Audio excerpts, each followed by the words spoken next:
네, 안녕하세요. 인천 기술사 학원입니다. 오늘 5월 9일, 2000년도 5월 9일이죠. 기술사 필기 시험이 있는 날이네요. 오늘 비도 오고요. 어저께 어버이날이었고, 기분이 이제 싱숭생숭하고, 어차피 시험도 좀 늦어진 거잖아요. 그럼에도 불구하고 여러분들이 시험 보러 오늘 비 오는 날 가시느라고 고생이 많으신 것 같아요. 그런데 오늘 이제 토목시공 기술사 121회 1교시 강평은 제가 인천 기술사원 카페에 올려놨는데 조금 뭔가 조금 더 부연 설명을 해드려야 될 것 같기도 하고 뭔가 조금 문제가 좀 이상했어요. 저번 120회에도 문제가 조금 이상했었는데 이번 121회 문제는 조금 더 이상한 것 같네요. 그래서 이 부분에 대해서 조금 한번 어떤 제 생각 그리고 어떻게 문제를 풀어가야 되는지 그런 부분들에 대한 강평 조금 해드리려고 유튜브를 이렇게 켰습니다. 음, 우선은 오늘 화면을 좀 보면서 말씀을 드릴게요.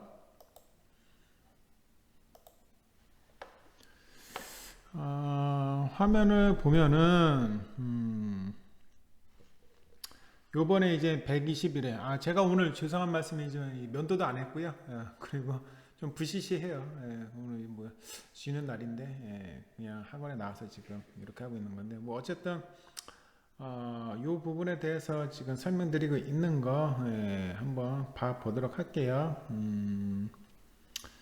그래서 1교시 기출문제 및 강평 그래서 쇼크리트 및 락볼트의 기능과 효과.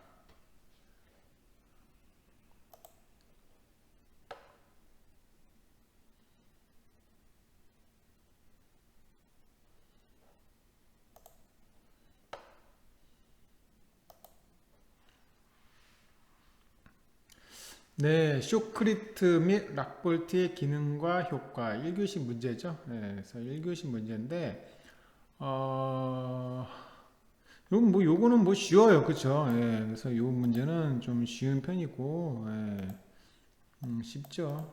그리고 차선 도색 휘도 기준. 이게 제가 이제 발음이 갑자기 안 나올 때가 있어요.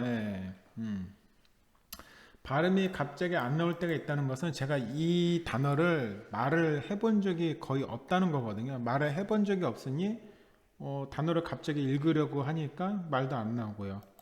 문제가 완전 되게 그지 같죠, 그죠? 그리고 1, 2종 시설물의 초기치. 이걸 제가 다른 말로 한번 명시를 한번 해볼게요. 현대 자동차에 가장 잘 팔리는 첫 번째, 두 번째 차의 초기치. 사실 비슷한 문제예요. 그죠? 1, 2종 시설물에 대한 초기치인데 그냥 현장에서 안전진단 하시면서 초기치에 대한 부분에 대해서 설명하는 그런 부분인 거는 같아요. 뭔지는 알겠는데 문제가 범위가 사실 너무 크다는 거죠. 용어 문제에 비해서 빗물 저류죠. 사실 우수 쪽 문제예요. 건설 공사비 지수. 총론 문제 나왔네요. 오래간만에 이런 거 나왔고요. FCN 키 세그먼트 시공시 유의사항. 사실 뭐 키 세그먼트에 대한 시공시 유의사항만 했으니 뭐 용어로는 쓸 수 있을 것 같은데 거푸지 존치 기간 및 시공시 유의사항. 존치 기간 법적인 거 쓰라는 거죠. 개정된 법에 대해서 쓰라는 거예요. 제 교재는 개정된 거대로 돼 있어서 아마 쓸 수는 있었을 것 같아요. 8번 보고 되게 황당했어요. 횡단보도에서의 시각장애인 유도블럭 설치 방법. 뭔가요? 그죠? 토목시공 기술사인데, 이거 법을 찾아봤더니 건축법이에요. 토목이 아니에요. 건축이에요. 분명히. 법상에서도 건축으로 나와요. 이의제기 해야 될 것 같아요. 부주면 마찰력 검토 조건 발생 시 문제점이 저감 대책. 이거는 서술형 문제죠. 그죠? 서술형 문제예요. 서술형 문제인데 왜 나왔는지 이해를 못하겠어요. 이렇게 나올 거면 그냥 부주면 마찰력 이렇게 나왔어야 되는데 댐 관리 시설 분류 및 시설 내용. 사실은 시설물 안전관리 특별법에 관련된 내용이긴 합니다. 순극한 지질학과 보상기초, 하수 배제 방시, 합류시, 분류시, 시설물의 성능평가 항목. 안전 쪽 하시는 분들이 토목시험 기술사 문제 출제에 많이 들어가시는 건지, 아니면 원래 토목 전공이신데도 불구하고 이 안전 쪽을 되게 관심이 있어 하시는 건지는 잘 모르겠어요. 근데 업력이 안전이니까 이런 문제가 출제가 되지 않았나 싶어요. 건설안전 기술사에 관련된 문제인 것 같은데. 120회 이어서 121회 용어 문제도 사실 그지 같아요. 근데 120회 문제보다 121회 문제가 더욱더 실망스럽습니다. 우선 2번, 8번은 토목시험 기술사 문제가 아니에요. 보시면은 2번이 차선도색 휘도 기준 몇 룩스? 이걸 뭐 어떻게 알아요? 이거 법적 기준이잖아요. 토목시험 기술사가 이런 법적 기준, 그것도 차선 도색, 차 타고 다니면서 보이는 도색 그 재료에 대한 휘도 기준을 알아야 되는가요? 외워야 되는가요? 아닌 것 같아요. 그죠? 굳이 연관성이 있다면 도로 및 공항 기술사님 쪽인 것 같아요. 8번 횡단보도에서의 시각장애인 유도블럭 설치 방법.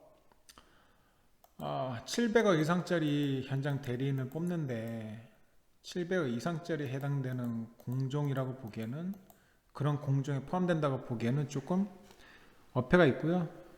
더 문제점이 이건 건축법에 의해서 기준이 있기 때문에 완전히 틀린 거예요. 사실은 저희 문제가 아닙니다. 그리고 3번하고 13번은 중복성이 강한 문제예요. 그래서 3번은 1, 2종 시설물의 초기치고요. 그리고 13번은 시설물의 성능평가 항목인데 이게 시특법에 관련된 문제라고 보시면 돼요. 결국 둘 다. 진단회사에서 근무하시는 분들이 토목시공 기술사 취득하려고 낸 것 같기도 해요. 좀 강한 의심이 듭니다, 사실. 제가 인천기술사 학원을 운영해서라는 전제가 아니라 토목시공 기술학을 공부하고 그쪽을 제가 좋아하는 사람이라서, 그리고 그쪽으로만 제가 22년 정도 일을 해서 거기에 따른 나름 토목시공에 대한 부분에 대해서 많이 일을 했고, 강하게 그쪽에서 많은 부분들을 생각했을 때 강하게 의심이 되는 쪽이 좀 있다라고 이제 보이는 것 같아요. 순수 토목이 아니신 분들이 낸 것 같아요. 막 문제를. 이상해요. 공단 직원들 좀 이상합니다, 진짜. 소설을 쓴 사람들이 되게 많을 것 같아요. 근데 문제가 토목시공 문제도 있어요. 그러다 보니까 안전진단만 하신 분, 안전을 전공을 하시는데 토목시공 기술사를 취득하시는 분들한테도 불리한 문제, 토목시공 기술사로 공부를 하고 계시는 분들한테도 불리한 문제, 서로 피보는 거예요, 사실은. 그죠? 토목시공 기술사가 정확하게 무엇인지 모르고 출제한 것 같고요. 소설 쓰신 분들이 많을 것 같아요. 다만 제가 이제 학원에서 이제 말씀드린 그 답안 쓰는 방법, 뭐 이런 식으로 써라, 방어하는 점수라도 좀 받을 수 있을 거는 같아요. 지난 120회도 용어 문제 연락 어려웠는데 서술은 쉬웠어요. 이번에도 서술은 쉬울 것 같기도 합니다. 지금 오후 2시에 찍고 있습니다. 이거 초콜릿 락볼트 기능과 효과 교재에 있으니까 참조하시고요. 차선 도색 휘도 기준이에요. 공단 진짜 엎어버리고 싶어요. 뭐 이거 토목시공 기술사 문제가 아닌데. 그리고 이게 경찰청과 이게 그 뭐 협의해서 2010 몇 년도 14년도에 뭐 개정안 나왔었던 거 제가 그냥 가져온 건데, 현행 뭐 100세건 250, 최소 요구는 110 MCD, 해배 곱하기 룩스네요. 이런 단위는 저는 평생 토목을 22년 하는데 처음 봐요. 제가 무식해서 그런 건지 진짜 모르겠어요. 제가 견적을 어마어마하게 한 사람이거든요. 견적을 그렇게 많이 했으면은 이런 단위를 한 번쯤은 봤을 것 같은데 진짜 이상한 문제예요. 한 번도 본 적 없습니다. 수량산 출서도 이런 휘도 기준에 대한 부분에 대해서도 본 적 없고요. 시방서도 본 적이 저는 없어요. 토목 업무를 하면서. 매년 1회 제도색을 하면 좋은데 최소 발사 성능 이하시 제도색을 하는데 100 MCD래요. 이거 뭐 단위를 맞게 제가 읽는지는 잘 모르겠네요. 자, 3번 1, 2종 시설물의 초기치. 별다른 특별한 내용이 있는 건 아닙니다. 사실은 초기에 변이가 사실은 어떻게 됐는지, 그 초기에 균열이 몇 밀리였는지, 그리고 어떤 상태였는지 그거를 확인을 한 다음에 그 상태에서 우리가 그 유지 관리를 할 때 그 상태에서 어떻게 더 변화가 되는지 그걸 알기 위한 거예요. 그러면 어떤 초기치들을 있는지 써야 되는지 그 부분들을 좀 해야 되겠죠. 예를 들어서 이제 건축물 같은 경우는 기울기, 아니면 균열, 개소, 범위, 진행 여부, 뭐 이런 게 되겠죠. 그리고 집안적인 부분에는 집안 그 영향이 주변에 어떤 영향을 받고 있는지, 그렇죠. 그래서 집안적인 영향으로 본다 그런다 그러면은 집안에서는 지금 어떤 영향적인 부분이 있는 거, 예를 들어서 지금 현장에 이제 나갔어요. 점검을 나갔어. 그래서 1, 2종 시설물에 대한 초기치를 지금 측정하려고 그러는데 바로 한 20m 옆에서 쌍불톤을 추후에 발주된 거 그거를 지금 하고 있어요. 한 5년 뒤에 발주가 된 거예요. 그러면 그 당시 지금 나갔을 때 당시에 대해서 지금 당초 운행되고 있는 시설물에 대한 터널 다 체크를 하셔야 되겠죠.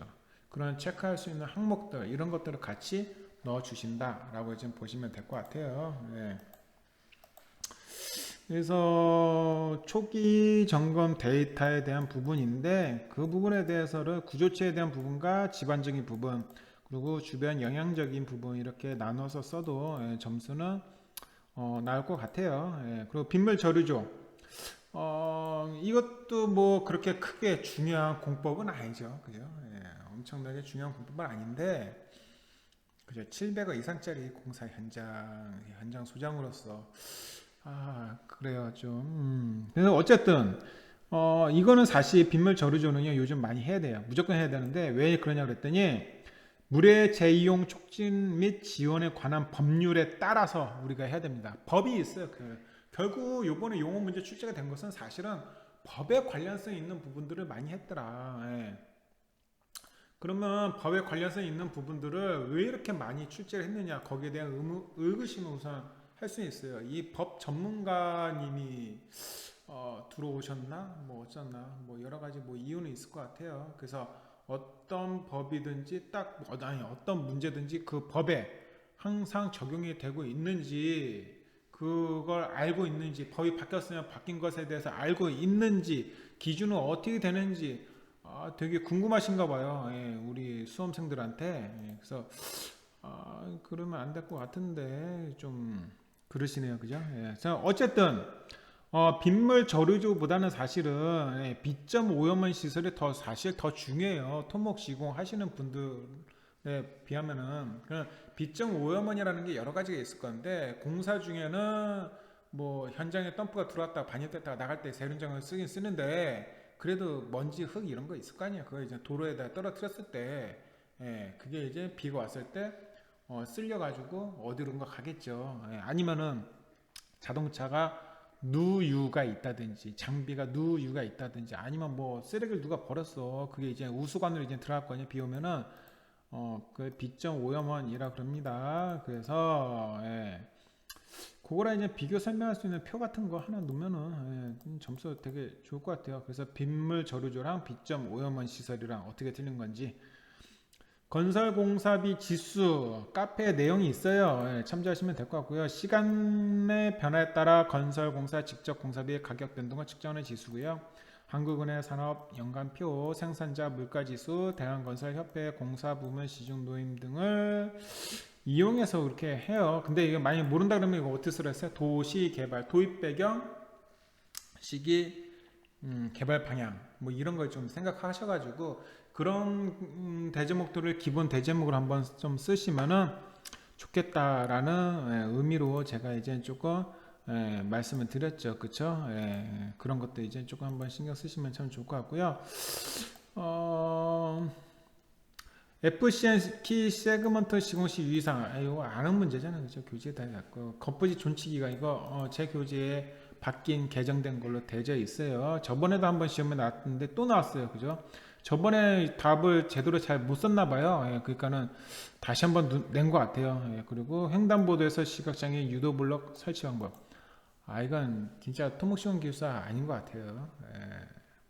건축사 문제나 아니면 건축시공 기술사 문제라고 그러면 좀 이해는 돼요. 왜? 건축법이니까. 부주면 마찰력 검토 조건. 검토 조건 쓰는데 예를 들어서요. 예. 검토 조건 쓰는데 예를 들어서 뭐 한 다섯 여섯 줄 쓴다. 아주 간단하게 써서 발생된 문제점 다섯 여섯 줄 쓴다. 저감 대책 뭐 더 많이 써야 되니까 한 여덟 줄 쓴다. 22줄에 이게 다 들어갈 거야. 정의랑까지 해서 다 해서 대제목이랑. 아, 이거 만약에 시간이 남으시는 분들은 이거 1.5페이지 정도 썼으면 되게 좋았을 것 같아요. 제 느낌상 그래요. 어쨌든 뭐 수업 시간에 배운 거니까 이건 아시는 거다라고 지금 보고요. 서술형 문제 나올 법한 것들이 이런 식으로 나왔어요. 이게 문제 출제를 잘 할 줄 모르시는 초보 출제위원님들이 냈다라고 해도 돼요. 왜냐 그러면은 FCN 키 세그먼트 시공시 유의사항이 아니라 그냥 FCN 키 세그먼트 거푸집 존치 기간 및 시공시 유의사항이 아니에요. 거푸집 시공시 유의사항 그거 하나만 하더라도 서술형 문제로 22줄 이상 써야 돼요. 어마어마하게 많습니다. 집안적인 부분, 구조책임적인 부분, 그리고 가설제에 들어가는 부분들 있잖아요. 예, 다 들어가야 돼요. 예, 그렇기 때문에 그냥 사실 이것도 이렇게 거푸집 존치 기간이라고 출제가 됐어야 됐고요. 횡단보도에서의 시각장애인 유도 블록 설치 방법 이런 거 출제가 안 됐어야 되겠죠. 부주면 마찰력 검토 조건 발생 시 문제점 및 저감 대책 이것도 그냥 부주면 마찰력 이렇게 출제가 됐어야지 용어 문제다. 그쵸? 66줄을 쓰라는 얘기죠. 이렇게 아까처럼 얘기를 하면은 횡단보도에서의 시각장애인 유도 블록 설치 방법 그지 같은 문제예요. 그죠? 예. 대한민국 각 전문 분야 최고 자리를 뽑는 건데 그죠? 예, 멍멍 소리야라고 하고 싶어요. 예, 건축법 시행령에 정확하게 있어요. 건축물의 설비 등. 예, 그래서 요거에 이제 편의 증진 보장에 관한 법률 제 14조에 따라서 편의 시설 상세 표준도에 따른다라고만 되어져 있어요. 건축법에. 근데 그거를 제가 한번 그래서 싹 한번 찾아봤어요. 찾아봤던데 어떤 무슨 그림적인 부분, 이런 수치적인 부분들이 다 건축이에요. 이거 도면 좀 확대해서 나온 걸 좀 보여드리고 싶은데 이게 못 찾았어요. 어쨌든 이런 식으로 이제 유도 블록 이렇게 설치를 해줘야 되고요. 점자 블록. 그리고 이거 적용 내용이라든지 체크리스트가 어마어마하게 많아요. 그 중에서 그냥 한 페이지만 가져온 거예요. 결국 사실 써야 되는 내용도 많고요. 맞지가 않는다. 그림도 사실 그려야 되는데 건축사적인 문제가 아닌가. 잘못됐어요. 뭔가 이번 문제. 댐 관리 시설 분류 및 시설 내용 한번 만나보고 싶죠. 제가 당장 월요일부터요. 조금 공단에 한번 전화 좀 해보려고 그래요. 공단 직원들은 이게 어디 쪽 문제인지 모르고 그냥 그 데이터베이스 상에 출제위원님들이 낸 거 가지고 세배수 뽑아가지고 그 중에서 이제 한 문제 이제 골라가지고 내는 건데 사실 잘 쉽게 해가면서요. 모르게 그쵸. 무슨 말씀인지 아시죠, 그죠? 뭐 모르면서 그걸 컨택을 한다는 거예요. 그러면 출제위원이 어떤 출제위원이 어떤 문제를 냈는지 제대로 모르면서 그걸 컨택해서 했다는 거 아니에요? 공단 직원들이 약간 조금 갑자기 뒷골이 막 올라오려고 그래요. 제가 원래 승질을 잘 안 부리는데 사실 착한 사람이에요. 근데 오늘은 조금 그러네요. 시특법이에요. 토목시공 기술사가 시특법을 어마어마하게 깊게 들어가야 돼요.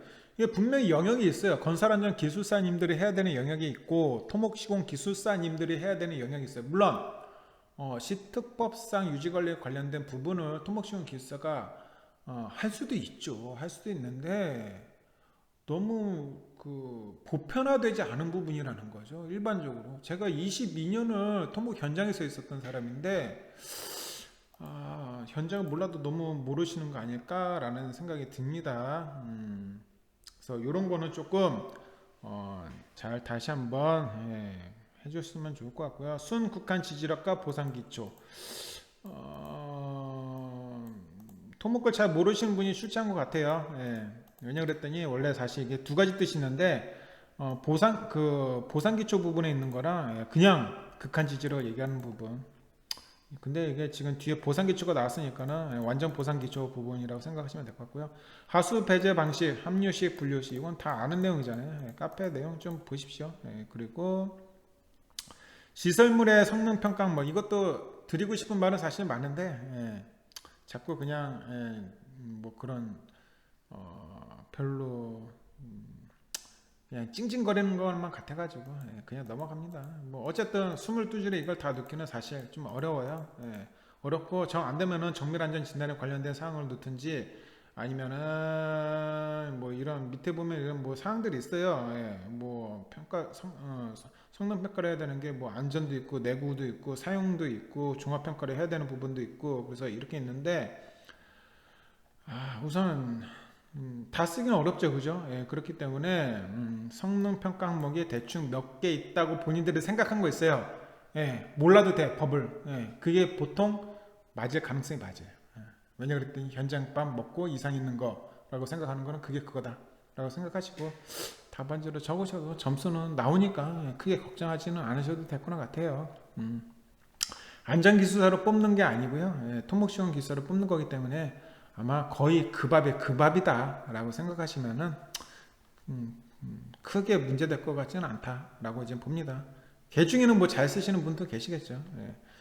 그런 분하고 이제 그쪽 업무를 하시는 분하고는 경쟁이 사실 어렵잖아요. 근데 그분들은 지금 다른 거 예를 들어서 뭐 거푸집 존치 기간 및 시공시 유의사 뭐 부주면 뭐 이런 거 잘 모르잖아요. 그죠? 그래서 그렇게 좀 생각하고 너그럽게 생각하고 하시면 될 것 같다. 다만 이번 문제는 조금 그지 같고 이상한 건 맞다. 그런 문제들에 대해서 좀 대비하는 답안 쓰는 방법 그런 거는 조금 생각을 하셔가지고 준비를 하시는 것도 하나의 방법이다 라고 보시면 될 것 같고요. 여기 이제 댓글에 썬더님인가 전번에 120회 합격하신 분이 뭐 써놓은 글이 있었는데 그죠? 뭐 있어요. 원장님의 강의를 들으신 분은 이렇게 작성하셨을 듯 해가지고 이렇게 적으신 거 있는데 이런 방법이라도 적으시면 점수 납니다. 괜찮아요. 그죠? 황당한 문제 많잖아요. 남은 시각 시험들 잘 보셨으면 좋을 것 같고요. 오늘 비가 옵니다. 기분도 꿀꿀한데 그렇다고 저녁에 술 많이 드시지는 마시고 몸 관리 잘 하시기를 바라겠습니다.